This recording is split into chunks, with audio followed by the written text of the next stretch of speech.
The Great War, or what is now known as World War I, lasted from 1914 to 1919. The United States' involvement was short, but it assured Allied victory, and it set the United States on a new course in the 20th century. The chapter's own introductory sentences are really well put, and I want to quote them here. The war heralded to the world the United States' potential as a global military power, and domestically it advanced but then beat back American progressivism by unleashing vicious waves of repression. I would add that repression was both ideological and racial political. The war simultaneously stoked national pride and fueled disenchantments that burst progressive era hopes for a modern world. It laid the foundation for a global depression, a Second World War, and an entire history of national, religious, and cultural conflict around the globe.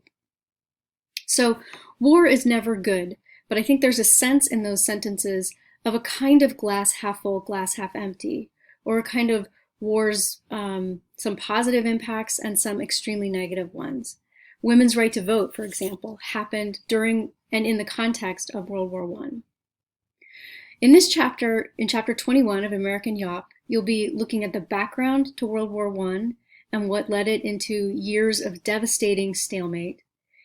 You'll look at the United States' transition into committing military forces and home front resources starting in 1917, and the role of the United States in the end of the war and in the fight for peace. Chapter 21 meets the Unit 2 objective to recognize international and domestic impacts of World War I. So I think it's helpful to think of those as two baskets or two categories, and in your own notes you might want to pay attention to impacts that were domestic and impacts that were international.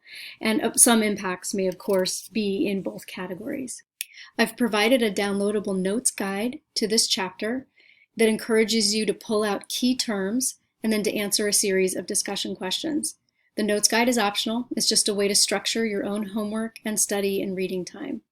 I hope it helps you understand better this critically important conflict and its long-term legacy. Chapter 21, World War I.